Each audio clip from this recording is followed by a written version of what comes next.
श्री गणेशाय नमः। अथ श्री शनि स्तोत्र। कोणोऽन्तको रौद्रयमोऽथ बभ्रुः कृष्णः शनिः पिङ्गलमन्दशौरिः। नित्यं स्मृतो यो हरति च पीडां तस्मै नमः श्रीरविनन्दनाय। सुरासुरः किं पुरुषोरगेन्द्रा गन्धर्वविद्याधरपन्नगाश्च पीड्यन्ति सर्वे विषमस्थितेन तस्मै नमः श्रीरविनन्दनाय। नरा नरेन्द्राः पशवो मृगेन्द्रा वन्याश्च ये कीटपतङ्गभृङ्गाः पीड्यन्ति सर्वे विषमस्थितेन तस्मै नमः श्रीरविनन्दनाय।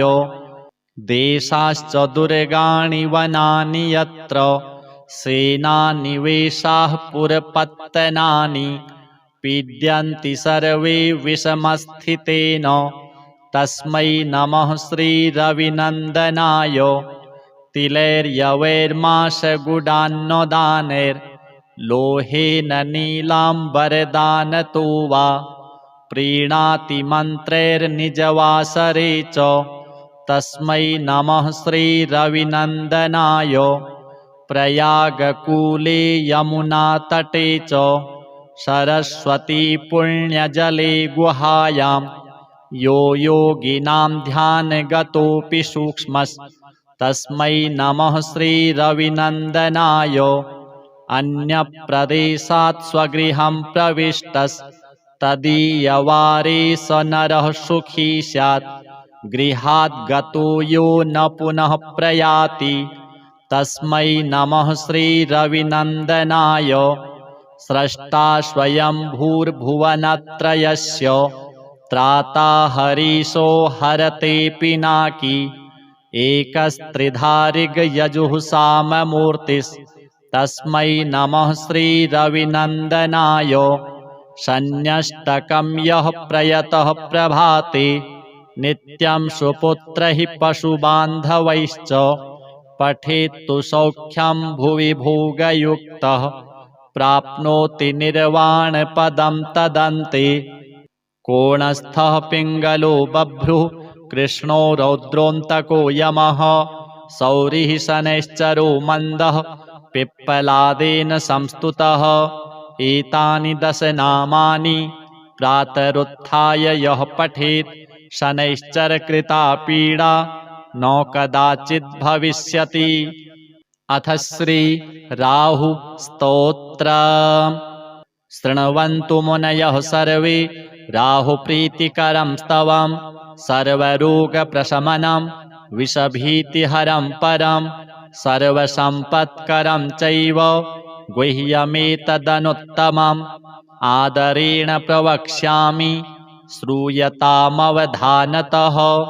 राहुः सूर्यरिपुश्चैव विषज्वाली भयाननः सुधांशुवैरिः श्यामात्मा विष्णुचक्राहितो बली भुजगेशस्तीक्ष्णदंष्ट्रः क्रूरकर्माग्रहाधिपः।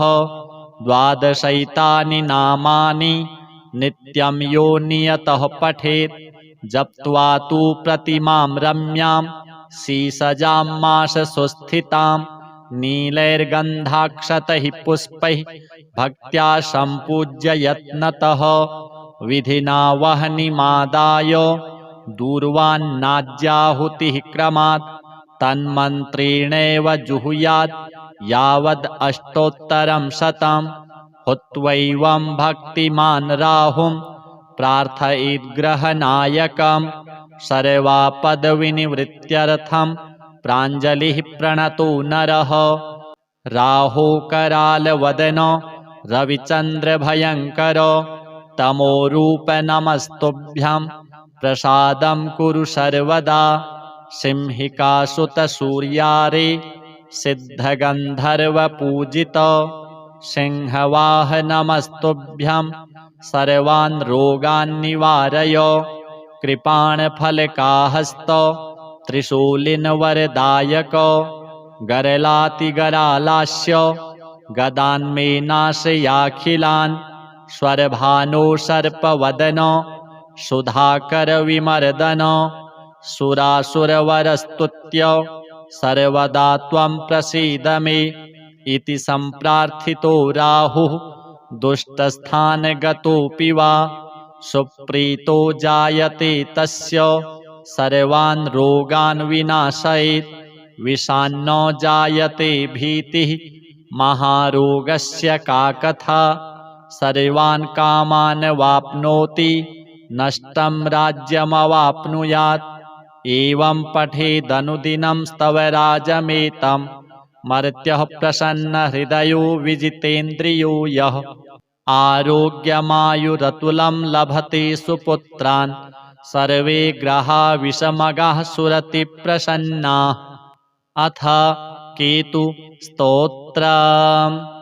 मुनीन्द्रसूत तत्त्वज्ञ सर्वशास्त्रविशारद सर्वरोगहरं ब्रूहि केतोः स्तोत्रमनुत्तमम्।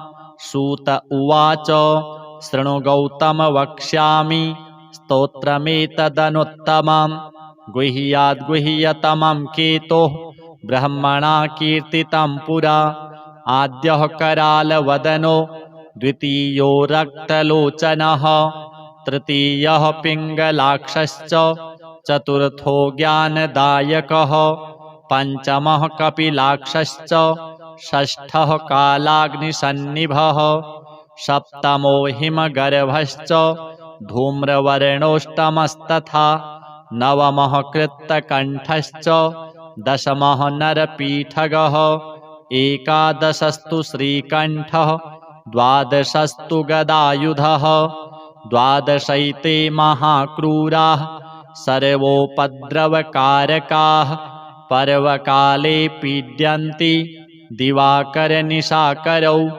नाम द्वादशकं स्तोत्रं केतोरेतन्महात्मनः पठन्ति येन्वहं भक्त्या तेभ्यः केतुः प्रसीदति कुलुक्थधान्ये विलिखेत् षट्कोणं मण्डलं शुभं पद्ममष्टदलं तत्र विलिखेत् च विधानतः नीलं घटं च संस्थाप्य दिवाकरनिशाकरौ केतुं च तत्र निक्षिप्य पूजयित्वा विधानतः स्तोत्रमेतत् पठित्वा च ध्यायन् केतुं वरप्रदं ब्राह्मणं श्रोत्रियं शान्तं पूजयित्वा कुटुम्बिनं केतोः करालवक्त्रस्य प्रतिमां वस्त्रसंयुतां कुम्भादिभिश्च संयुक्तां चित्रातारे प्रदापयेत् दानेनानेन सुप्रीतः केतुः स्यात् तस्य सौख्यदः वत्सरं प्रयता भूत्वा पूजयित्वा विधानतः मूलमष्टोत्तरशतं ये जपन्ति नरोत्तमाः तेषां केतुप्रसादेन न कदाचित् भयं भवेत् कोणोऽन्तको रौद्रयमोऽथ बभ्रुः कृष्णः शनिः पिङ्गलमन्दशौरिः नित्यं स्मृतो यो हरते च पीडां तस्मै नमः श्रीरविनन्दनाय सुरासुरः किं पुरुषोरगेन्द्रा गन्धर्वविद्याधरपन्नगाश्च पीड्यन्ति सर्वे विषमस्थितेन तस्मै नमः श्रीरविनन्दनाय नरा नरेन्द्राः पशवो मृगेन्द्रा वन्याश्च ये कीटपतङ्गभृङ्गाः पीड्यन्ति सर्वे विषमस्थितेन तस्मै नमः श्रीरविनन्दनाय देशाश्च दुर्गाणि वनानि यत्र सेनानिवेशाः पुरपत्तनानि पीड्यन्ति सर्वे विषमस्थितेन तस्मै नमः श्रीरविनन्दनाय तिलैर्यवैर्माशगुडान्नदानैर्लोहेन नीलाम्बरदानतो वा प्रीणाति मन्त्रैर्निजवासरे च तस्मै नमः श्रीरविनन्दनाय प्रयागकूले यमुनातटे च सरस्वती पुण्यजले गुहायां यो योगिनां ध्यानगतोऽपि सूक्ष्मस्तस्मै नमः श्रीरविनन्दनाय। अन्यप्रदेशात् स्वगृहं प्रविष्टस्तदीयवारे स नरः सुखी स्यात्। गृहात् गतो यो न पुनः प्रयाति तस्मै नमः श्रीरविनन्दनाय। स्रष्टा स्वयंभूर्भुवनत्रयस्य त्राता हरीशो हरते पिनाकी। एकस्त्रिधारिगयजुः साममूर्तिस्तस्मै नमः श्रीरविनन्दनाय। शन्यष्टकं यः प्रयतः प्रभाते नित्यं सुपुत्रैः पशुबान्धवैश्च पठेत्तु सौख्यं भुवि भोगयुक्तः प्राप्नोति निर्वाणपदं तदन्ते। कोणस्थः पिङ्गलो बभ्रुः कृष्णो रौद्रोऽन्तको यमः सौरिः शनैश्चरो मन्दः पिप्पलादेन संस्तुतः। एतानि 10 नामानि प्रातरुत्थाय यः पठेत् शनैश्चरकृता पीडा न कदाचित् भविष्यति। अथ श्री राहु स्तोत्रम्। शृण्वन्तु मुनयः सर्वे राहुप्रीतिकरं स्तवं सर्वरोगप्रशमनं विषभीतिहरं परं सर्वसम्पत्करं चैव गुह्यमेतदनुत्तमम्। आदरेण प्रवक्ष्यामि श्रूयतामवधानतः। राहुः सूर्यरिपुश्चैव विषज्वाली भयाननः सुधांशुवैरिः श्यामात्मा विष्णुचक्राहितो बली। भुजगेशस्तीक्ष्णदंष्ट्रः क्रूरकर्माग्रहाधिपः। 12 नामानि नित्यं यो नियतः पठेत् जप्त्वा तु प्रतिमां रम्यां शीसजां माशसुस्थितां नीलैर्गन्धाक्षतैः पुष्पैः भक्त्या सम्पूज्य यत्नतः। विधिना वह्निमादाय दूर्वान्नाज्याहुतिः क्रमात् तन्मन्त्रेणैव जुहुयात् यावद् अष्टोत्तरं शतं। हुत्वैवं भक्तिमान् राहुं प्रार्थयेद्ग्रहनायकं सर्वापदविनिवृत्त्यर्थं प्राञ्जलिः प्रणतो नरः। राहो करालवदन रविचन्द्रभयङ्कर तमोरूप नमस्तुभ्यं प्रसादं कुरु सर्वदा। सिंहिकासुतसूर्यारे सिद्धगन्धर्वपूजित सिंहवाह नमस्तुभ्यं सर्वान् रोगान् निवारय। कृपाणफलकाहस्त त्रिशूलिनवरदायक गरलातिगरालास्य गदान्मे नाशयाखिलान्। स्वरभानो सर्पवदन सुधाकरविमर्दन सुरासुरवरस्तुत्य सर्वदा त्वं प्रसीद मे इति सम्प्रार्थितो राहुः दुष्टस्थानगतोऽपि वा सुप्रीतो जायते तस्य सर्वान् रोगान् विनाशयेत्।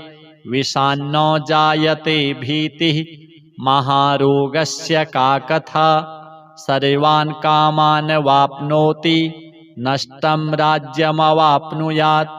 एवं पठेदनुदिनं स्तवराजमेतं मर्त्यः प्रसन्नहृदयो विजितेन्द्रियो यः। आरोग्यमायुरतुलं लभते सुपुत्रान् सर्वे ग्रहा विषमगाः सुरतिप्रसन्नाः। अथ केतु स्तोत्रम्। मुनीन्द्रसूत तत्त्वज्ञ सर्वशास्त्रविशारद सर्वरोगहरं ब्रूहि केतोः स्तोत्रमनुत्तमम्। सूत उवाच शृणु गौतम वक्ष्यामि स्तोत्रमेतदनुत्तमम्। गुह्याद्गुह्यतमं केतोः ब्रह्मणा कीर्तितं पुरा। आद्यः करालवदनो द्वितीयो रक्तलोचनः तृतीयः पिङ्गलाक्षश्च चतुर्थो ज्ञानदायकः पंचमः कपिलाक्षश्च षष्ठः कालाग्निसन्निभः सप्तमो हिमगर्भश्च धूम्रवर्णोष्टमस्तथा नवमः कृत्तकण्ठश्च दशमः नरपीठगः एकादशस्तु श्रीकण्ठः द्वादशस्तु गदायुधः द्वादशैते महाक्रूराः सर्वोपद्रवकारकाः पर्वकाले पीड्यन्ति दिवाकरनिशाकरौ नाम द्वादशकं स्तोत्रं केतोरेतन्महात्मनः पठन्ति येन्वहं भक्त्या तेभ्यः केतुः प्रसीदति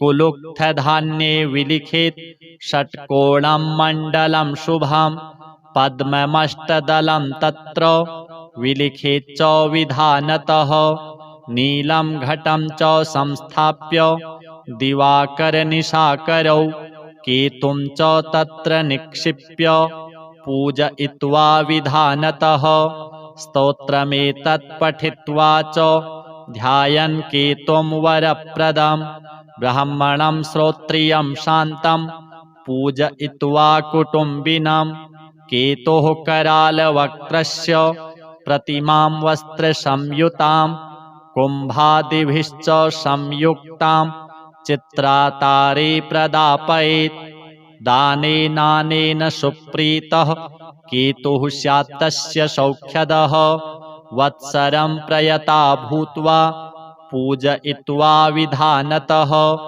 मूलमष्टोत्तरशतं ये जपन्ति नरोत्तमाः तेषां केतुप्रसादेन न कदाचित् भयं भवेत् कोणोऽन्तको रौद्रयमोऽथ बभ्रुः कृष्णः शनिः पिङ्गलमन्दशौरिः नित्यं स्मृतो यो हरते च पीडां तस्मै नमः श्रीरविनन्दनाय सुरासुरः किं पुरुषोरगेन्द्रा गन्धर्वविद्याधरपन्नगाश्च पीड्यन्ति सर्वे विषमस्थितेन तस्मै नमः श्रीरविनन्दनाय नरा नरेन्द्राः पशवो मृगेन्द्रा वन्याश्च ये कीटपतङ्गभृङ्गाः पीड्यन्ति सर्वे विषमस्थितेन तस्मै नमः श्रीरविनन्दनाय देशाश्च दुर्गाणि वनानि यत्र सेनानिवेशाः पुरपत्तनानि पीड्यन्ति सर्वे विषमस्थितेन तस्मै नमः श्रीरविनन्दनाय तिलैर्यवैर्माशगुडान्नदानैर्लोहेन नीलाम्बरदानतो वा प्रीणाति मन्त्रैर्निजवासरे च तस्मै नमः श्रीरविनन्दनाय प्रयागकूले यमुनातटे च सरस्वती पुण्यजले गुहायां यो योगिनां ध्यानगतोऽपि सूक्ष्मस्तस्मै नमः श्रीरविनन्दनाय अन्यप्रदेशात् स्वगृहं प्रविष्टस्तदीयवारे स नरः सुखी स्यात् गृहात् गतो यो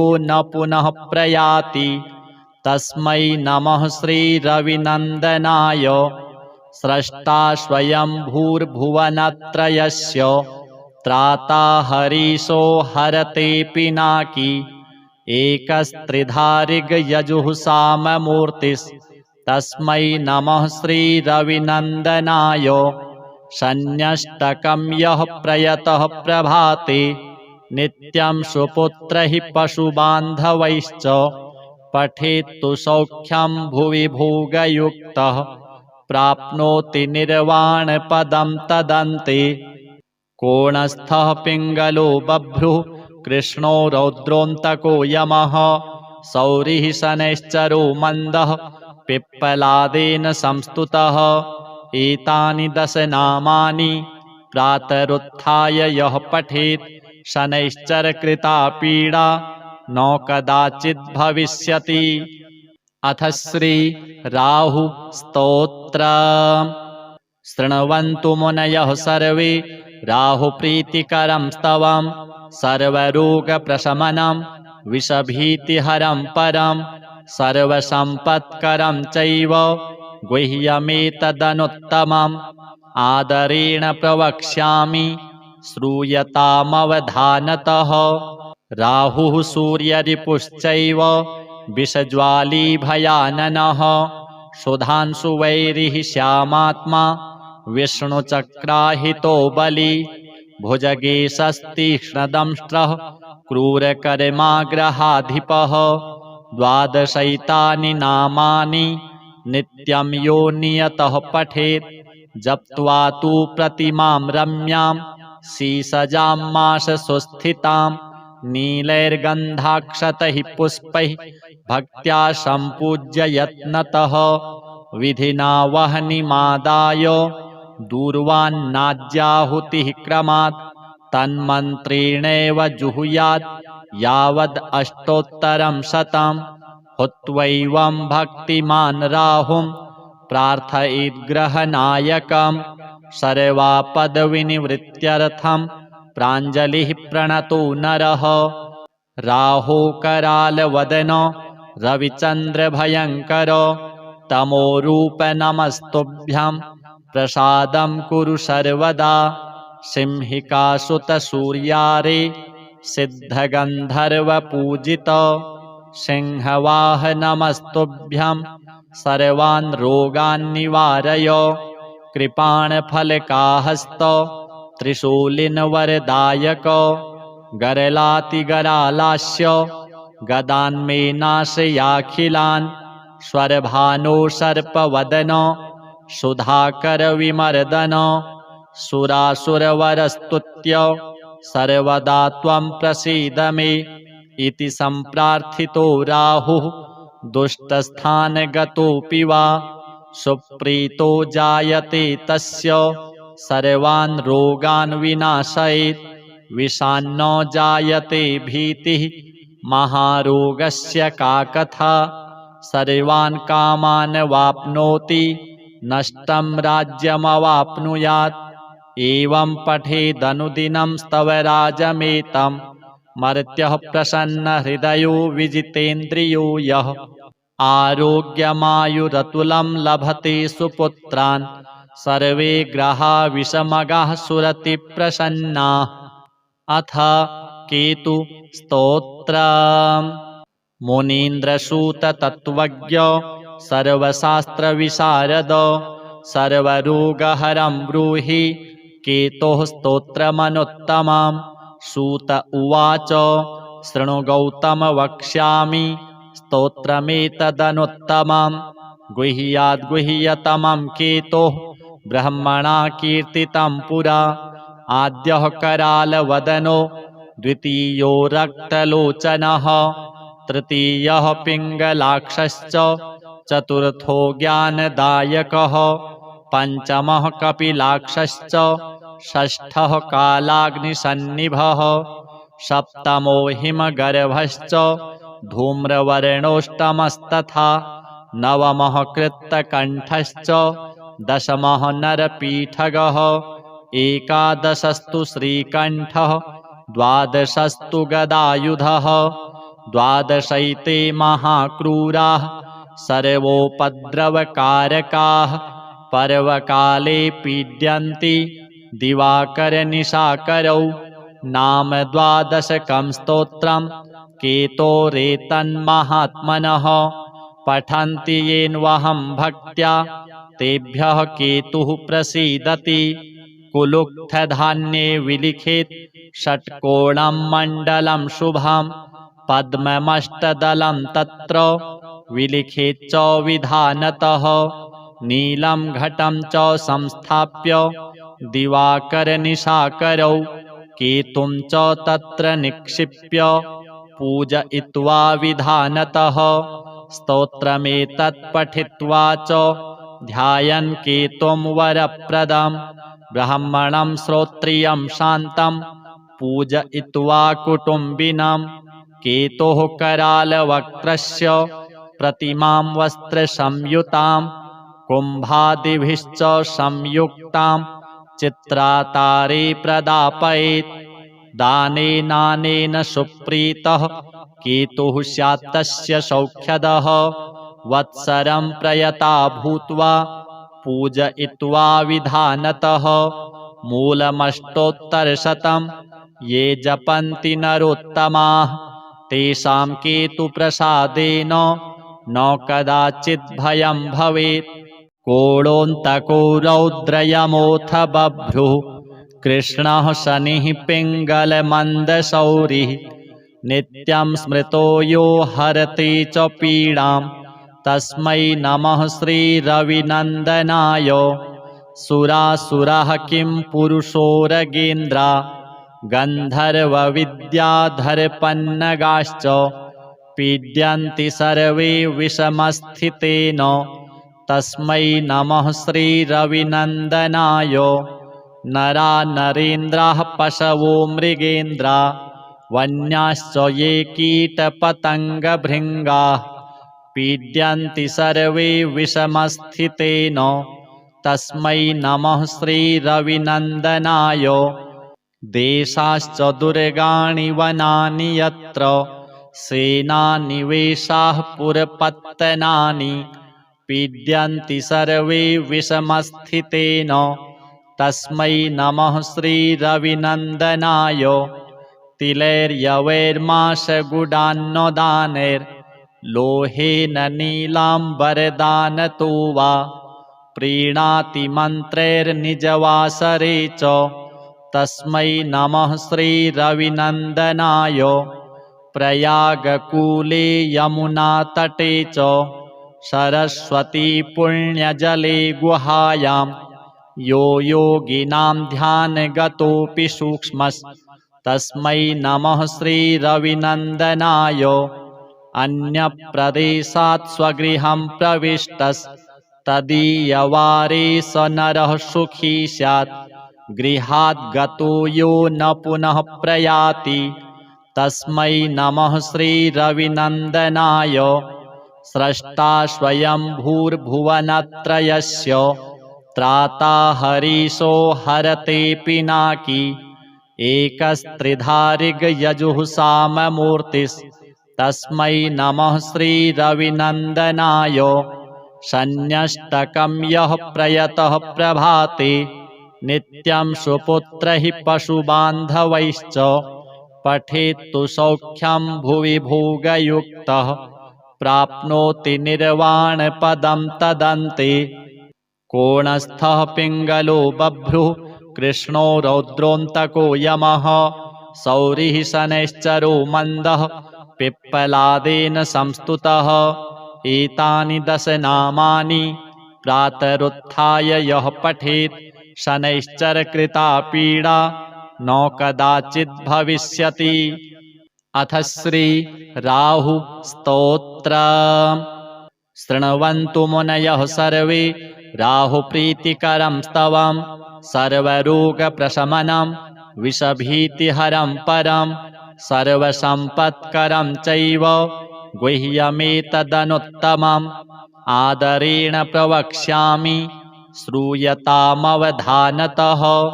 राहुः सूर्यरिपुश्चैव विषज्वाली भयाननः सुधांशुवैरिः श्यामात्मा विष्णुचक्राहितो बली भुजगेशस्तीक्ष्णदंष्ट्रः क्रूरकर्माग्रहाधिपः।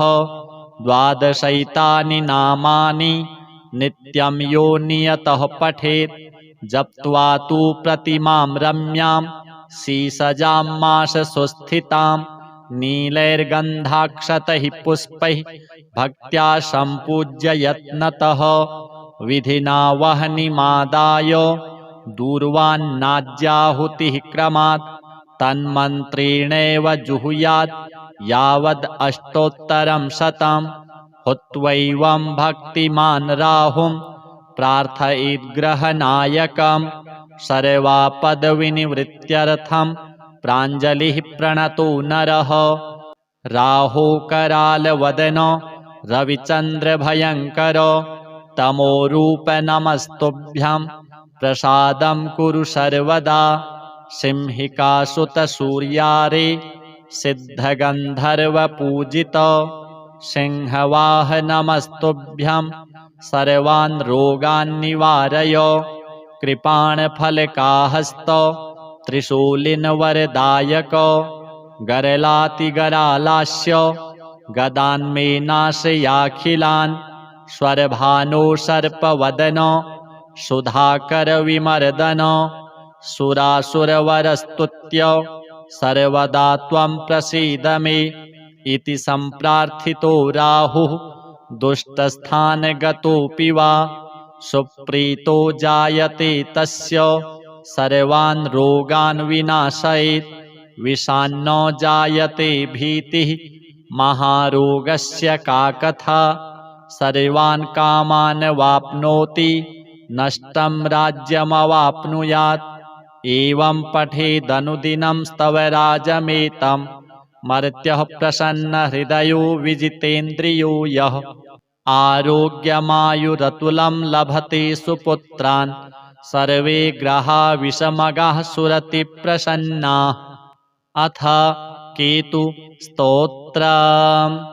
मुनीन्द्रसूत तत्त्वज्ञ सर्वशास्त्रविशारद सर्वरोगहरं ब्रूहि केतोः स्तोत्रमनुत्तमम्।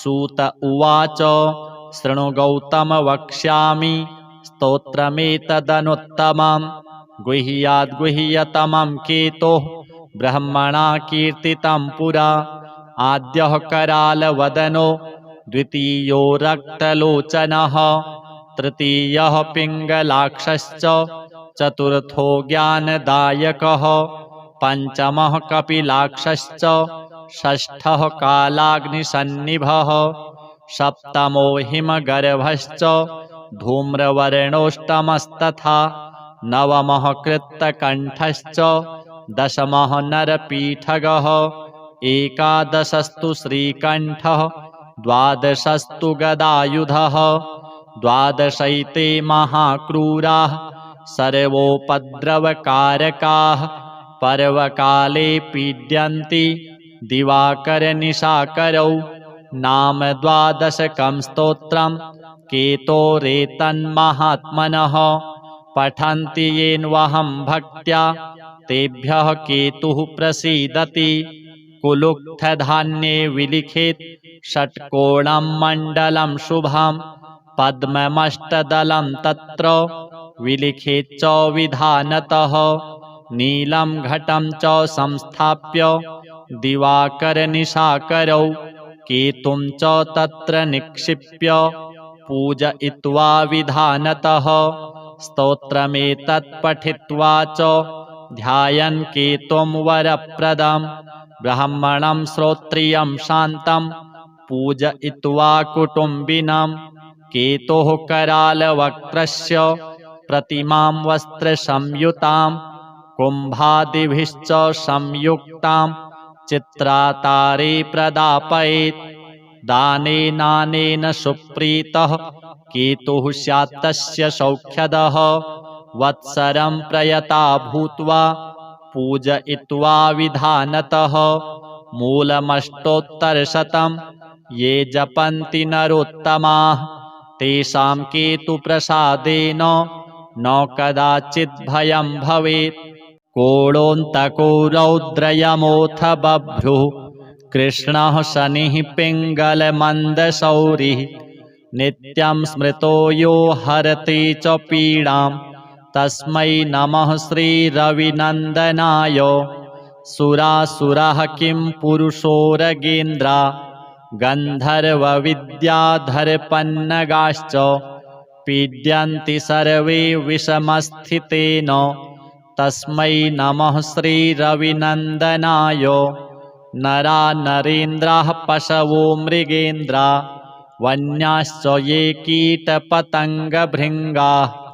पीड्यन्ति सर्वे विषमस्थितेन तस्मै नमः श्रीरविनन्दनाय देशाश्च दुर्गाणि वनानि यत्र सेनानिवेशाः पुरपत्तनानि पीड्यन्ति सर्वे विषमस्थितेन तस्मै नमः श्रीरविनन्दनाय तिलैर्यवैर्माशगुडान्नदानैर्लोहेन नीलाम्बरदानतो वा प्रीणाति मन्त्रैर्निजवासरे च तस्मै नमः श्रीरविनन्दनाय प्रयागकूले यमुनातटे च सरस्वती पुण्यजले गुहायां यो योगिनां ध्यानगतोऽपि सूक्ष्मस्तस्मै नमः श्रीरविनन्दनाय अन्यप्रदेशात् स्वगृहं प्रविष्टस्तदीयवारे स नरः सुखी स्यात् गृहात् गतो यो न पुनः प्रयाति तस्मै नमः श्रीरविनन्दनाय स्रष्टा स्वयंभूर्भुवनत्रयस्य त्राता हरीशो हरते पिनाकी एकस्त्रिधारिगयजुः साममूर्तिस्तस्मै नमः श्रीरविनन्दनाय शन्यष्टकं यः प्रयतः प्रभाते नित्यं सुपुत्र हि पशुबान्धवैश्च पठेत्तु सौख्यं भुवि भोगयुक्तः प्राप्नोति निर्वाणपदं तदन्ते कोणस्थः पिङ्गलो बभ्रुः कृष्णो रौद्रोऽन्तको यमः सौरिः शनैश्चरो मन्दः पिप्पलादेन संस्तुतः एतानि 10 नामानि प्रातरुत्थाय यः पठेत् शनैश्चरकृता पीडा न कदाचित् भविष्यति। अथ श्री राहु स्तोत्रम्। शृण्वन्तु मुनयः सर्वे राहुप्रीतिकरं स्तवं सर्वरोगप्रशमनं विषभीतिहरं परं सर्वसम्पत्करं चैव गुह्यमेतदनुत्तमम् आदरेण प्रवक्ष्यामि श्रूयतामवधानतः।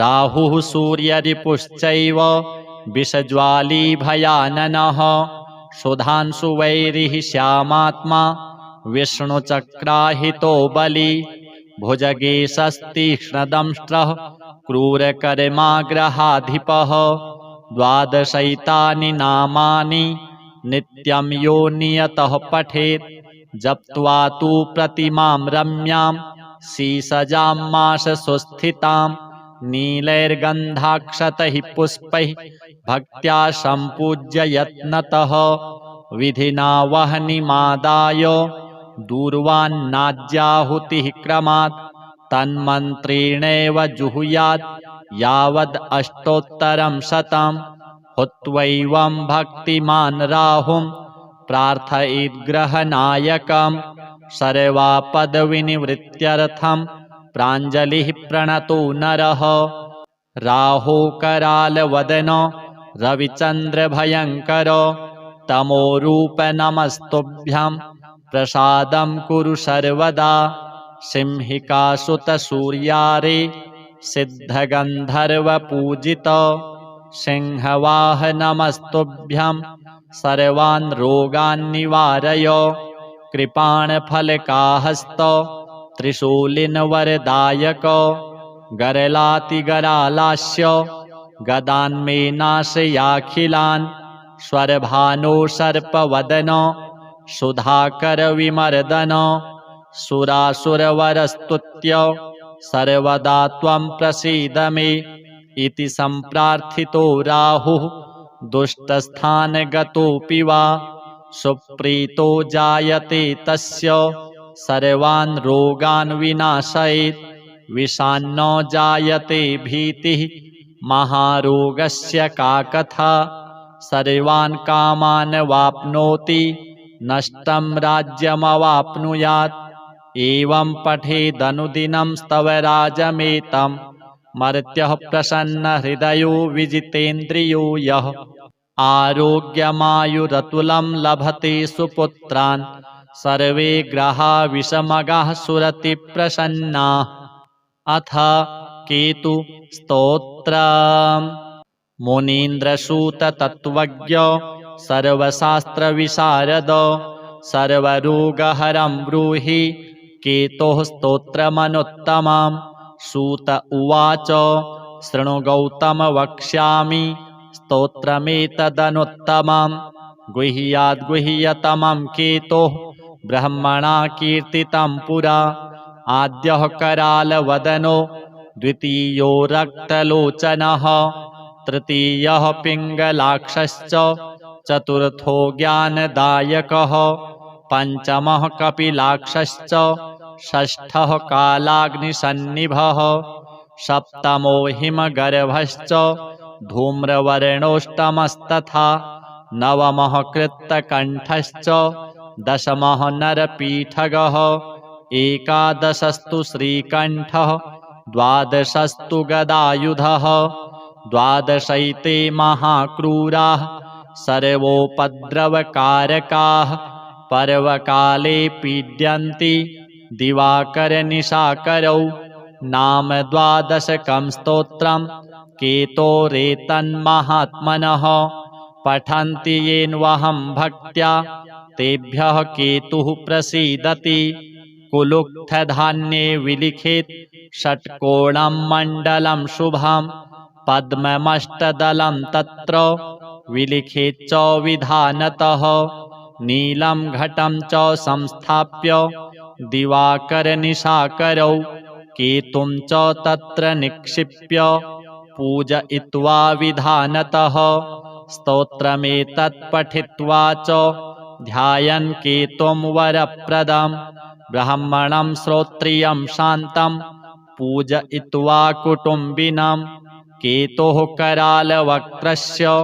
प्रतिमां वस्त्रसंयुतां कुम्भादिभिश्च संयुक्तां चित्रातारे प्रदापयेत् दानेनानेन सुप्रीतः केतुः स्यात् तस्य सौख्यदः वत्सरं प्रयता भूत्वा पूजयित्वा विधानतः मूलमष्टोत्तरशतं ये जपन्ति नरोत्तमाः तेषां केतुप्रसादेन न कदाचित् भयं भवेत् कोणोऽन्तको रौद्रयमोऽथ बभ्रुः कृष्णः शनिः पिङ्गलमन्दशौरिः नित्यं स्मृतो यो हरति च पीडां तस्मै नमः श्रीरविनन्दनाय सुरासुरः किं पुरुषोरगेन्द्रा गन्धर्वविद्याधरपन्नगाश्च पीड्यन्ति सर्वे विषमस्थितेन तस्मै नमः श्रीरविनन्दनाय नरा नरेन्द्राः पशवो मृगेन्द्रा वन्याश्च ये कीटपतङ्गभृङ्गाः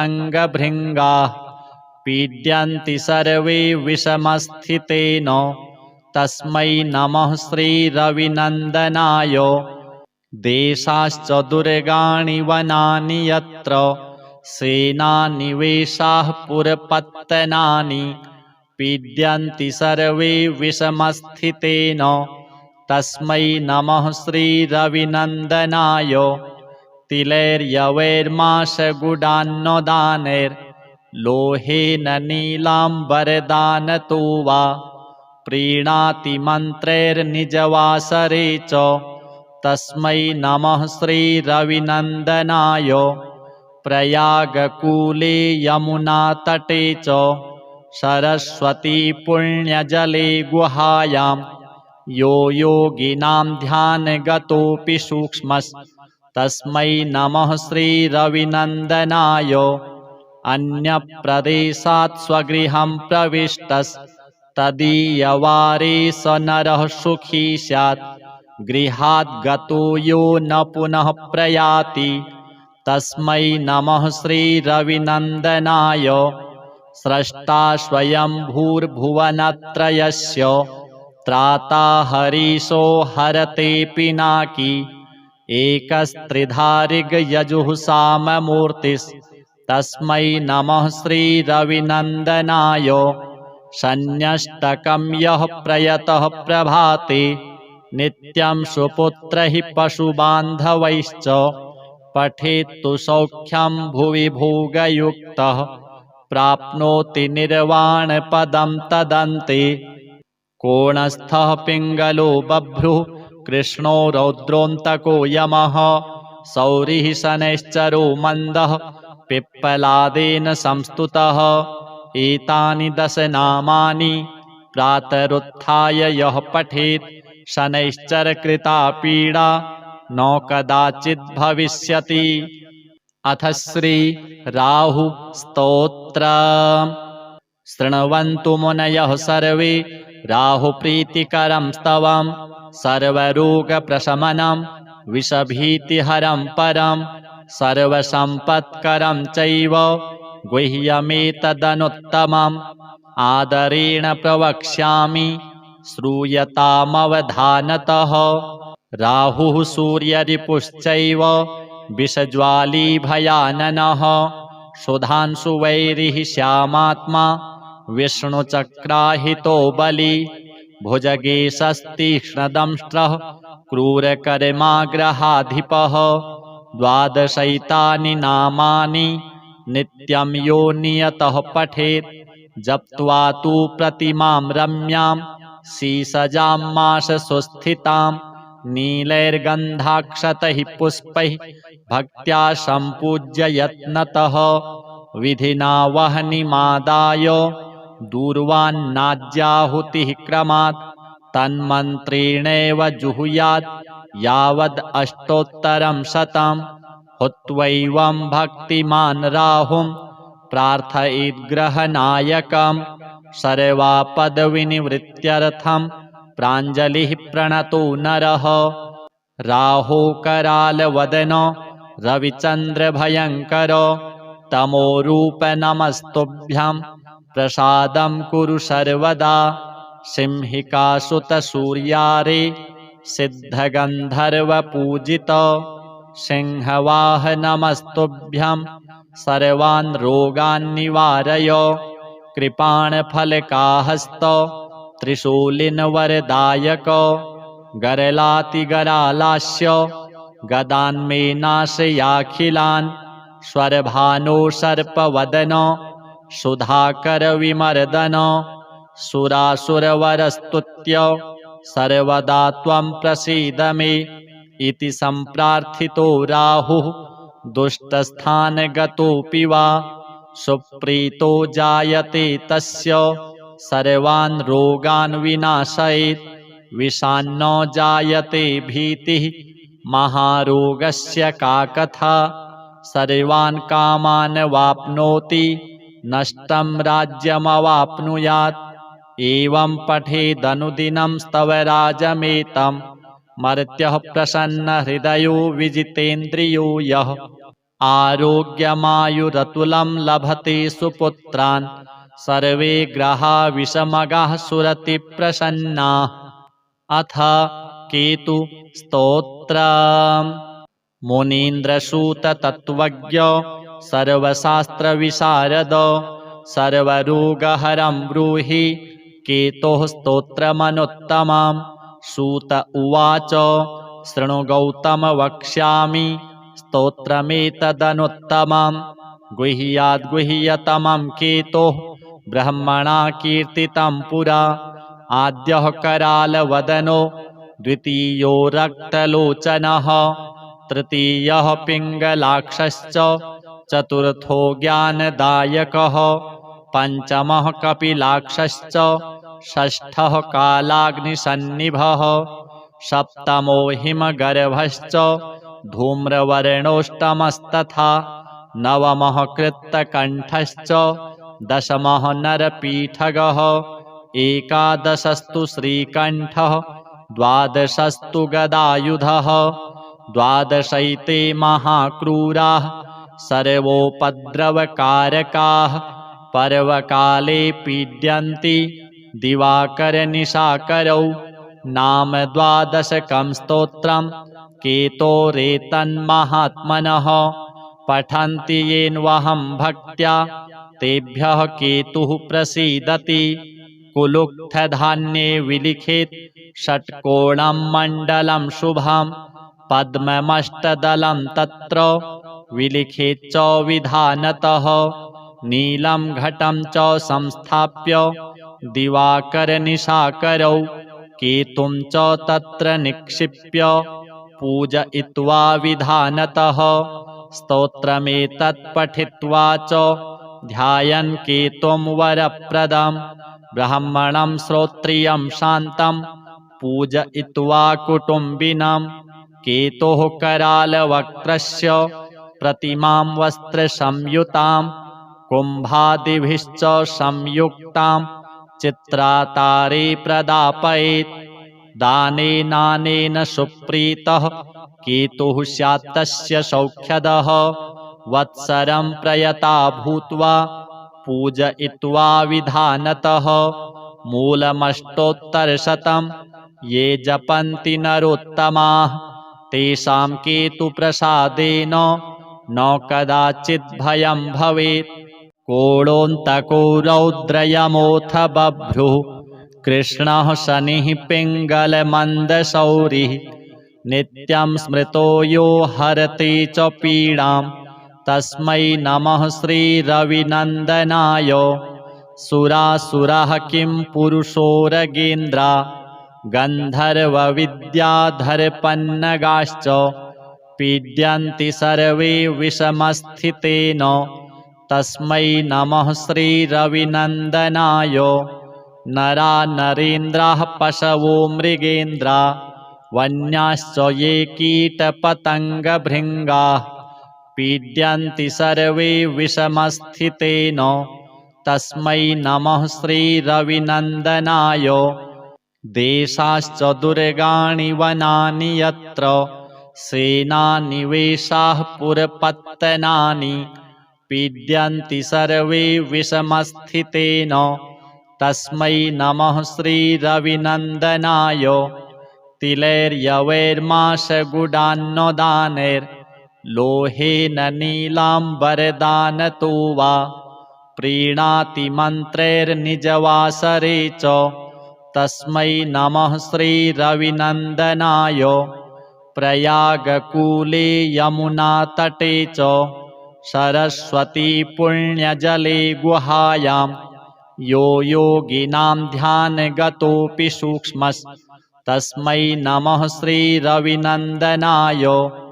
अन्यप्रदेशात् स्वगृहं प्रविष्टस्तदीयवारे स नरः सुखी स्यात् गृहात् गतो यो न पुनः प्रयाति तस्मै नमः श्रीरविनन्दनाय। स्रष्टा स्वयंभूर्भुवनत्रयस्य त्राता हरीशो हरते पिनाकी एकस्त्रिधारिगयजुः साममूर्तिस्तस्मै नमः श्रीरविनन्दनाय। शन्यष्टकं यः प्रयतः प्रभाते नित्यं सुपुत्रैः पशुबान्धवैश्च पठेत्तु सौख्यं भुवि भोगयुक्तः प्राप्नोति निर्वाणपदं तदन्ते।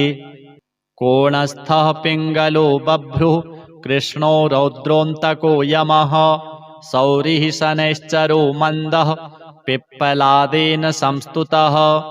एतानि 10 नामानि प्रातरुत्थाय यः पठेत् शनैश्चरकृता पीडा न कदाचित् भविष्यति। अथ श्री राहु स्तोत्रम्।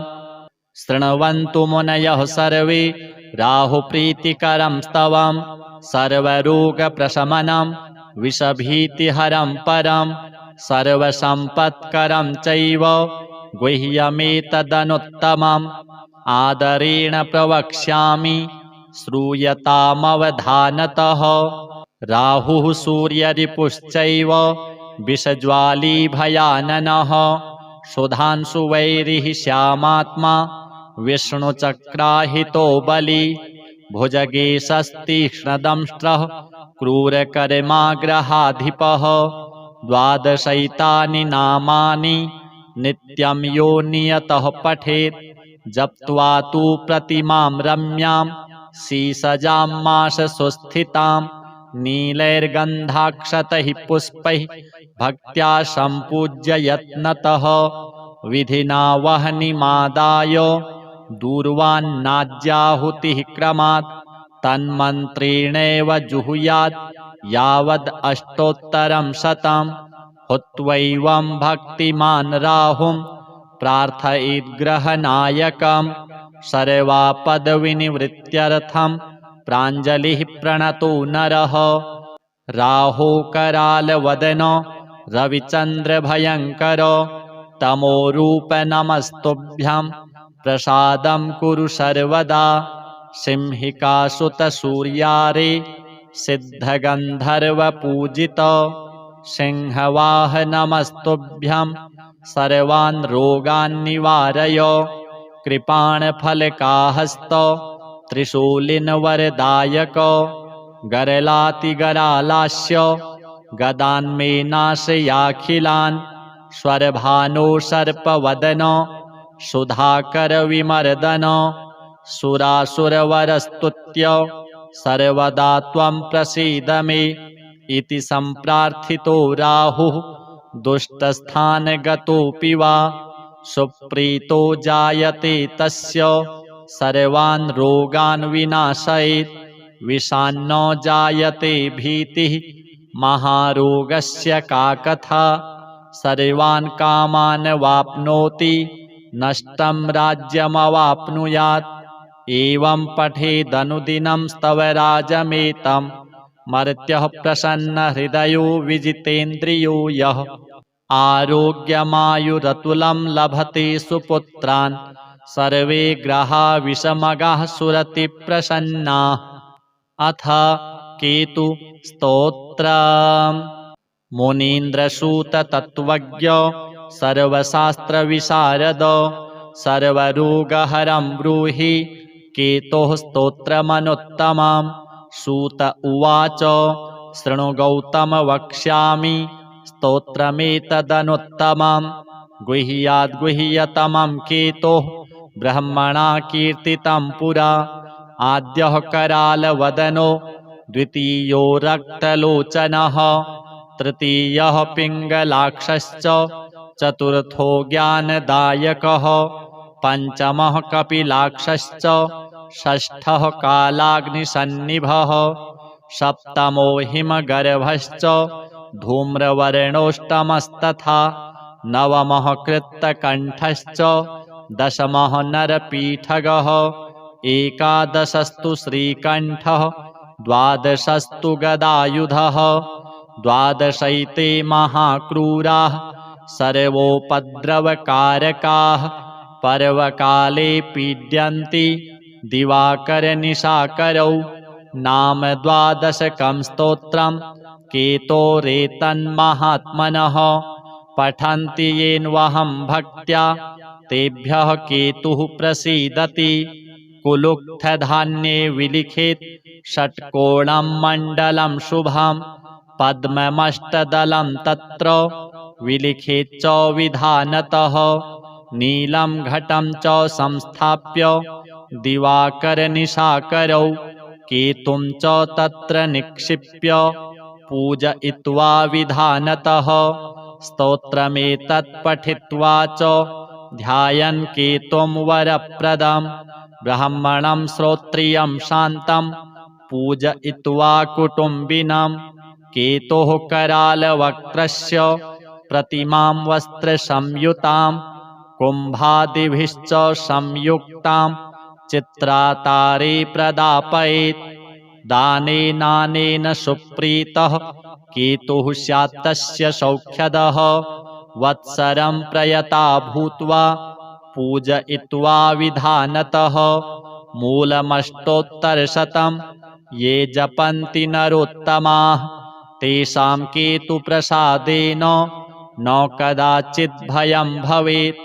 कोणोऽन्तको रौद्रयमोऽथ बभ्रुः कृष्णः शनिः पिङ्गलमन्दशौरिः नित्यं स्मृतो यो हरति च पीडां तस्मै नमः श्रीरविनन्दनाय।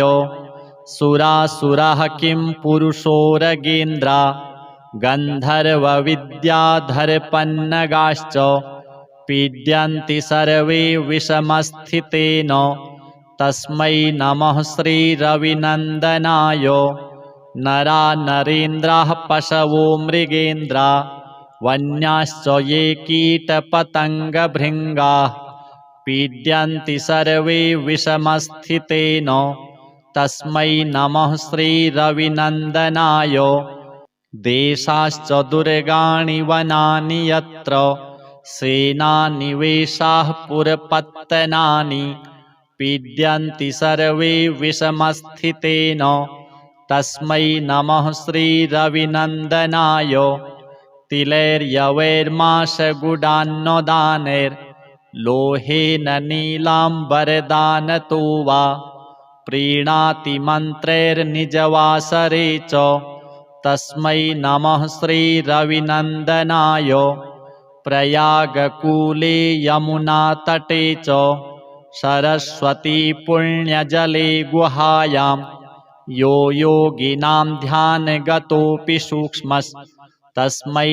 नमः श्रीरविनन्दनाय अन्यप्रदेशात् स्वगृहं प्रविष्टस्तदीयवारे स नरः सुखी स्यात् गृहात् गतो यो न पुनः प्रयाति तस्मै नमः श्रीरविनन्दनाय स्रष्टा स्वयंभूर्भुवनत्रयस्य त्राता हरीशो हरते पिनाकी एकस्त्रिधारिगयजुः साममूर्तिस्तस्मै नमः श्रीरविनन्दनाय शन्यष्टकं यः प्रयतः प्रभाते नित्यं सुपुत्रैः पशुबान्धवैश्च पठेत्तु सौख्यं भुवि भोगयुक्तः प्राप्नोति निर्वाणपदं तदन्ते कोणस्थः पिङ्गलो बभ्रुः कृष्णो रौद्रोऽन्तको यमः सौरिः शनैश्चरो मन्दः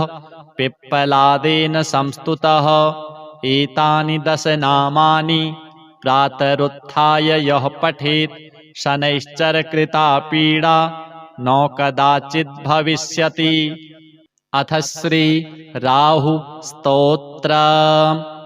शृण्वन्तु मुनयः सर्वे राहुप्रीतिकरं स्तवं सर्वरोगप्रशमनं विषभीतिहरं परं सर्वसम्पत्करं चैव गुह्यमेतदनुत्तमम् आदरेण प्रवक्ष्यामि श्रूयतामवधानतः।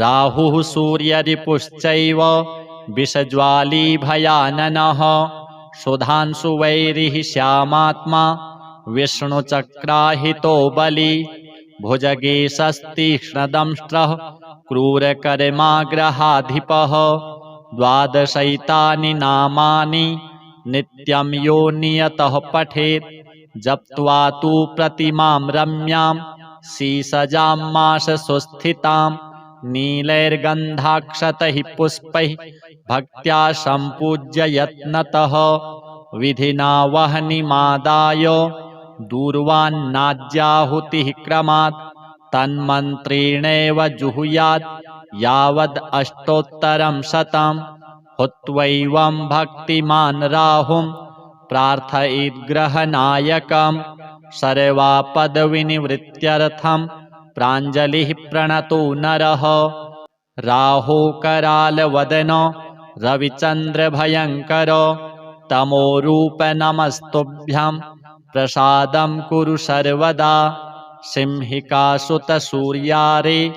सिद्धगन्धर्वपूजित सिंहवाह नमस्तुभ्यं सर्वान् रोगान् निवारय कृपाणफलकाहस्त त्रिशूलिनवरदायक गरलातिगरालास्य गदान्मे नाशयाखिलान् स्वरभानो सर्पवदन सुधाकरविमर्दन सुरासुरवरस्तुत्य सर्वदा त्वं प्रसीद मे इति सम्प्रार्थितो राहुः दुष्टस्थानगतोऽपि वा सुप्रीतो जायते तस्य सर्वान् रोगान् विनाशयेत् विषान्नो जायते भीतिः महारोगस्य का कथा सर्वान् कामान् वाप्नोति नष्टं राज्यमवाप्नुयात् एवं पठेदनुदिनं स्तवराजमेतं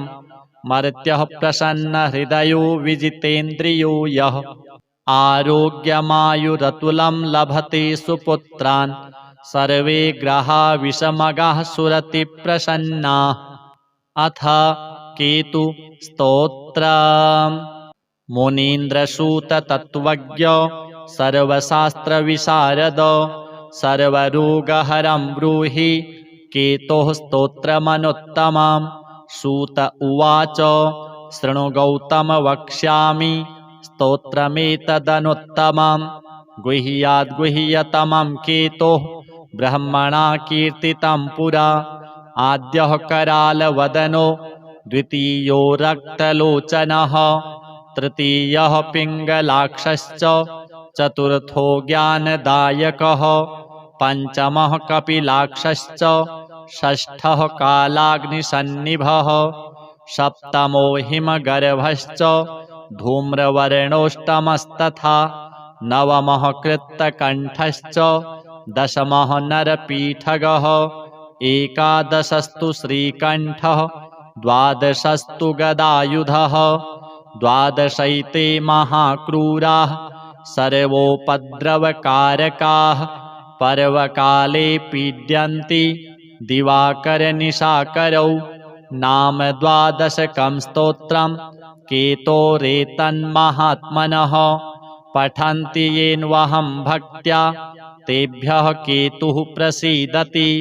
कुलुक्थधान्ये विलिखेत् षट्कोणं मण्डलं शुभं पद्ममष्टदलं तत्र विलिखेत् च विधानतः।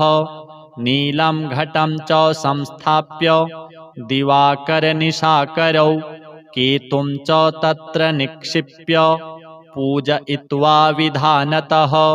स्तोत्रमेतत् पठित्वा च ध्यायन् केतुं वरप्रदम् ब्राह्मणं श्रोत्रियं शान्तं पूजयित्वा कुटुम्बिनं। केतोः करालवक्त्रस्य प्रतिमां वस्त्रसंयुतां कुम्भादिभिश्च संयुक्तां चित्रातारे प्रदापयेत्। दानेनानेन सुप्रीतः केतुः स्यात् तस्य सौख्यदः। वत्सरं प्रयता भूत्वा पूजयित्वा विधानतः। मूलमष्टोत्तरशतं ये जपन्ति नरोत्तमाः तेषां केतुप्रसादेन न कदाचित् भयं भवेत्। कोणोऽन्तको रौद्रयमोऽथ बभ्रुः कृष्णः शनिः पिङ्गलमन्दशौरिः नित्यं स्मृतो यो हरति च पीडां तस्मै नमः श्रीरविनन्दनाय। सुरासुरः किं पुरुषोरगेन्द्रा गन्धर्वविद्याधरपन्नगाश्च पीड्यन्ति सर्वे विषमस्थितेन तस्मै नमः श्रीरविनन्दनाय। नरा नरेन्द्राः पशवो मृगेन्द्रा वन्याश्च ये कीटपतङ्गभृङ्गाः पीड्यन्ति सर्वे विषमस्थितेन तस्मै नमः श्रीरविनन्दनाय। देशाश्च दुर्गाणि वनानि यत्र सेनानिवेशाः पुरपत्तनानि पीड्यन्ति सर्वे विषमस्थितेन तस्मै नमः श्रीरविनन्दनाय। तिलैर्यवैर्माशगुडान्नदानैर्लोहेन नीलाम्बरदानतो वा प्रीणाति मन्त्रैर्निजवासरे च तस्मै नमः श्रीरविनन्दनाय। प्रयागकूले यमुनातटे च सरस्वती पुण्यजले गुहायां यो योगिनां ध्यानगतोऽपि सूक्ष्मस्तस्मै नमः श्रीरविनन्दनाय। अन्यप्रदेशात् स्वगृहं प्रविष्टस्तदीयवारे स नरः सुखी स्यात् गृहात् गतो यो न पुनः प्रयाति तस्मै नमः श्रीरविनन्दनाय। स्रष्टा स्वयंभूर्भुवनत्रयस्य त्राता हरीशो हरते पिनाकी एकस्त्रिधारिगयजुः साममूर्तिस्तस्मै नमः श्रीरविनन्दनाय।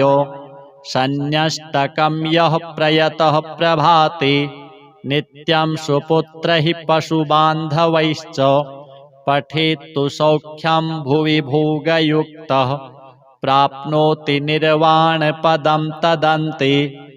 कोणस्थः पिङ्गलो बभ्रुः कृष्णो रौद्रोऽन्तको यमः सौरिः शनैश्चरो मन्दः पिप्पलादेन संस्तुतः। एतानि 10 नामानि प्रातरुत्थाय यः पठेत् शनैश्चरकृता पीडा न कदाचित् भविष्यति। अथ श्री राहु स्तोत्र। शृण्वन्तु मुनयः सर्वे राहुप्रीतिकरं स्तवं सर्वरोगप्रशमनं विषभीतिहरं परं सर्वसम्पत्करं चैव गुह्यमेतदनुत्तमम्। आदरेण प्रवक्ष्यामि श्रूयतामवधानतः। राहुः सूर्यरिपुश्चैव विषज्वाली भयाननः सुधांशुवैरिः श्यामात्मा विष्णुचक्राहितो बली भुजगेशस्तीक्ष्णदंष्ट्रः क्रूरकर्माग्रहाधिपः। 12 नामानि नित्यं यो नियतः पठेत् जप्त्वा तु प्रतिमां रम्यां शीसजां माशसुस्थितां नीलैर्गन्धाक्षतैः पुष्पैः भक्त्या सम्पूज्य यत्नतः विधिना वह्निमादाय दूर्वान्नाज्याहुतिः क्रमात् तन्मन्त्रेणैव जुहुयात् यावद् अष्टोत्तरं शतं। हुत्वैवं भक्तिमान् राहुं प्रार्थयेद्ग्रहनायकं सर्वापदविनिवृत्त्यर्थं प्राञ्जलिः प्रणतो नरः। राहो करालवदनो रविचन्द्रभयङ्कर तमोरूप नमस्तुभ्यं प्रसादं कुरु सर्वदा। सिंहिकासुतसूर्यारे सिद्धगन्धर्वपूजित सिंहवाह नमस्तुभ्यं सर्वान् रोगान् निवारय। कृपाणफलकाहस्त त्रिशूलिनवरदायक गरलातिगरालास्य गदान्मे नाशयाखिलान् स्वरभानो सर्पवदन सुधाकरविमर्दन सुरासुरवरस्तुत्य सर्वदा त्वं प्रसीद मे इति सम्प्रार्थितो राहुः दुष्टस्थानगतोऽपि वा सुप्रीतो जायते तस्य सर्वान् रोगान् विनाशयेत्। विषान्नो जायते भीतिः महारोगस्य का कथा सर्वान् कामान् वाप्नोति नष्टं राज्यमवाप्नुयात्। एवं पठेदनुदिनं स्तवराजमेतं मर्त्यः प्रसन्नहृदयो विजितेन्द्रियो यः आरोग्यमायुरतुलं लभते सुपुत्रान् सर्वे ग्रहा विषमगाः सुरतिप्रसन्नाः। अथ केतु स्तोत्र। मुनीन्द्रसूततत्त्वज्ञ सर्वशास्त्रविशारद सर्वरोगहरं ब्रूहि केतोः स्तोत्रमनुत्तमम्। सूत उवाच शृणु गौतम वक्ष्यामि स्तोत्रमेतदनुत्तमम्। गुह्याद्गुह्यतमं केतोः ब्रह्मणा कीर्तितं पुरा। आद्यः करालवदनो द्वितीयो रक्तलोचनः तृतीयः पिङ्गलाक्षश्च चतुर्थो ज्ञानदायकः पञ्चमः कपिलाक्षश्च षष्ठः कालाग्निसन्निभः सप्तमो हिमगर्भश्च धूम्रवर्णोष्टमस्तथा नवमः कृत्तकण्ठश्च दशमः नरपीठगः एकादशस्तु श्रीकण्ठः द्वादशस्तु गदायुधः द्वादशैते महाक्रूराः सर्वोपद्रवकारकाः पर्वकाले पीड्यन्ति दिवाकरनिशाकरौ। नाम 12 स्तोत्रं केतोरेतन्महात्मनः पठन्ति येन्वहं भक्त्या तेभ्यः केतुः प्रसीदति। कुलुक्थधान्ये विलिखित षट्कोणं मण्डलं शुभं पद्ममष्टदलं तत्र विलिखित च विधानतः नीलं घटं च संस्थाप्य दिवाकरनिशाकरौ केतुं च तत्र निक्षिप्य पूजयित्वा विधानतः स्तोत्रमेतत् पठित्वा च ध्यायन् केतुं वरप्रदं ब्राह्मणं श्रोत्रियं शान्तं पूजयित्वा कुटुम्बिनं केतोः करालवक्त्रस्य प्रतिमां वस्त्रसंयुतां कुम्भादिभिश्च संयुक्तां चित्रातारे प्रदापयेत् दानेनानेन सुप्रीतः केतुः स्यात् तस्य सौख्यदः वत्सरं प्रयता भूत्वा पूजयित्वा विधानतः मूलमष्टोत्तरशतं ये जपन्ति नरोत्तमाः तेषां केतुप्रसादेन न कदाचित् भयं भवेत्। कोणोऽन्तको रौद्रयमोऽथ बभ्रुः कृष्णः शनिः पिङ्गलमन्दशौरिः नित्यं स्मृतो यो हरति च पीडां तस्मै नमः श्रीरविनन्दनाय। सुरासुरः किं पुरुषोरगेन्द्रा गन्धर्वविद्याधरपन्नगाश्च पीड्यन्ति सर्वे विषमस्थितेन तस्मै नमः श्रीरविनन्दनाय। नरा नरेन्द्राः पशवो मृगेन्द्रा वन्याश्च ये कीटपतङ्गभृङ्गाः पीड्यन्ति सर्वे विषमस्थितेन तस्मै नमः श्रीरविनन्दनाय। देशाश्च दुर्गाणि वनानि यत्र सेनानिवेशाः पुरपत्तनानि पीड्यन्ति सर्वे विषमस्थितेन तस्मै नमः श्रीरविनन्दनाय।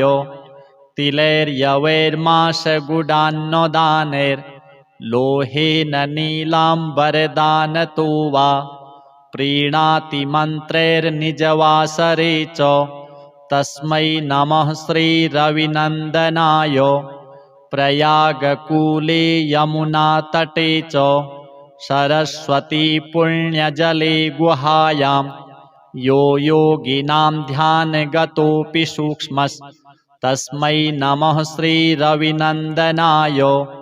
अन्यप्रदेशात् स्वगृहं प्रविष्टस्तदीयवारे स नरः सुखी स्यात् गृहात् गतो यो न पुनः प्रयाति तस्मै नमः श्रीरविनन्दनाय। स्रष्टा स्वयंभूर्भुवनत्रयस्य त्राता हरीशो हरते पिनाकी एकस्त्रिधारिगयजुःसाममूर्तिस्तस्मै नमः श्रीरविनन्दनाय। शन्यष्टकं यः प्रयतः प्रभाते नित्यं सुपुत्रैः पशुबान्धवैश्च पठेत्तु सौख्यं भुवि भोगयुक्तः प्राप्नोति निर्वाणपदं तदन्ते। कोणस्थः पिङ्गलो बभ्रुः कृष्णो रौद्रोऽन्तको यमः सौरिः शनैश्चरो मन्दः पिप्पलादेन संस्तुतः। एतानि 10 नामानि प्रातरुत्थाय यः पठेत् शनैश्चरकृता पीडा न कदाचित् भविष्यति। अथ श्री राहु स्तोत्र। शृण्वन्तु मुनयः सर्वे राहुप्रीतिकरं स्तवं सर्वरोगप्रशमनं विषभीतिहरं परं सर्वसम्पत्करं चैव गुह्यमेतदनुत्तमम्। आदरेण प्रवक्ष्यामि श्रूयतामवधानतः। राहुः सूर्यरिपुश्चैव विषज्वाली भयाननः सुधांशुवैरिः श्यामात्मा विष्णुचक्राहितो बली भुजगेशस्तीक्ष्णदंष्ट्रः क्रूरकर्माग्रहाधिपः। 12 नामानि नित्यं यो नियतः पठेत् जप्त्वा तु प्रतिमां रम्यां शीसजां माशसुस्थितां नीलैर्गन्धाक्षतैः पुष्पैः भक्त्या सम्पूज्य यत्नतः विधिना वह्निमादाय दूर्वान्नाज्याहुतिः क्रमात् तन्मन्त्रेणैव जुहुयात् यावद् अष्टोत्तरं शतं हुत्वैवं भक्तिमान् राहुं प्रार्थयेद्ग्रहनायकं सर्वापदविनिवृत्त्यर्थं प्राञ्जलिः प्रणतो नरः। राहुकरालवदनो रविचन्द्रभयङ्करो तमोरूप नमस्तुभ्यं प्रसादं कुरु सर्वदा। सिंहिकासुतसूर्यारे सिद्धगन्धर्वपूजितो सिंहवाह नमस्तुभ्यं सर्वान् रोगान् निवारय। कृपाणफलकाहस्तो त्रिशूलिनवरदायको गरलातिगरालास्य गदान्मे नाशयाखिलान् स्वरभानो सर्पवदनो सुधाकरविमर्दनो सुरासुरवरस्तुत्य सर्वदा त्वं प्रसीद मे इति सम्प्रार्थितो राहुः दुष्टस्थानगतोऽपि वा सुप्रीतो जायते तस्य सर्वान् रोगान् विनाशयेत्। विषान्नो जायते भीतिः महारोगस्य का कथा सर्वान् कामान् वाप्नोति नष्टं राज्यमवाप्नुयात्। एवं पठेदनुदिनं स्तवराजमेतं मर्त्यः प्रसन्नहृदयो विजितेन्द्रियो यः आरोग्यमायुरतुलं लभते सुपुत्रान् सर्वे ग्रहा विषमगाः सुरतिप्रसन्नाः। अथ केतु स्तोत्रम्। मुनीन्द्रसूततत्त्वज्ञ सर्वशास्त्रविशारद सर्वरोगहरं ब्रूहि केतोः स्तोत्रमनुत्तमम्। सूत उवाच शृणु गौतम वक्ष्यामि स्तोत्रमेतदनुत्तमम्। गुह्याद्गुह्यतमं केतोः ब्रह्मणा कीर्तितं पुरा। आद्यः करालवदनो द्वितीयो रक्तलोचनः तृतीयः पिङ्गलाक्षश्च चतुर्थो ज्ञानदायकः पञ्चमः कपिलाक्षश्च षष्ठः कालाग्निसन्निभः सप्तमो हिमगर्भश्च धूम्रवर्णोष्टमस्तथा नवमः कृत्तकण्ठश्च दशमः नरपीठगः एकादशस्तु श्रीकण्ठः द्वादशस्तु गदायुधः द्वादशैते महाक्रूराः सर्वोपद्रवकारकाः पर्वकाले पीड्यन्ति दिवाकरनिशाकरौ। नाम द्वादशकं स्तोत्रं केतोरेतन्महात्मनः पठन्ति येन्वहं भक्त्या तेभ्यः केतुः प्रसीदति। कुलुक्थधान्ये विलिखेत् षट्कोणं मण्डलं शुभं पद्ममष्टदलं तत्र विलिखेत् च विधानतः। नीलं घटं च संस्थाप्य दिवाकरनिशाकरौ केतुं च तत्र निक्षिप्य पूजयित्वा विधानतः। स्तोत्रमेतत् पठित्वा च ध्यायन् केतुं वरप्रदं ब्राह्मणं श्रोत्रियं शान्तं पूजयित्वा कुटुम्बिनं। केतोः करालवक्त्रस्य प्रतिमां वस्त्रसंयुतां कुम्भादिभिश्च संयुक्तां चित्रातारे प्रदापयेत्। दानेनानेन सुप्रीतः केतुः स्यात् तस्य सौख्यदः। वत्सरं प्रयता भूत्वा पूजयित्वा विधानतः। मूलमष्टोत्तरशतं ये जपन्ति नरोत्तमाः तेषां केतुप्रसादेन न कदाचित् भयं भवेत्। कोणोऽन्तको रौद्रयमोऽथ बभ्रुः कृष्णः शनिः पिङ्गलमन्दशौरिः नित्यं स्मृतो यो हरति च पीडां तस्मै नमः श्रीरविनन्दनाय। सुरासुरः किं पुरुषोरगेन्द्रा गन्धर्वविद्याधरपन्नगाश्च पीड्यन्ति सर्वे विषमस्थितेन तस्मै नमः श्रीरविनन्दनाय नरा नरेन्द्राः पशवो मृगेन्द्रा वन्याश्च ये कीटपतङ्गभृङ्गाः पीड्यन्ति सर्वे विषमस्थितेन तस्मै नमः श्रीरविनन्दनाय देशाश्च दुर्गाणि वनानि यत्र सेनानिवेशाः पुरपत्तनानि पीड्यन्ति सर्वे विषमस्थितेन तस्मै नमः श्रीरविनन्दनाय तिलैर्यवैर्माशगुडान्नदानैर्लोहेन नीलाम्बरदानतो वा प्रीणाति मन्त्रैर्निजवासरे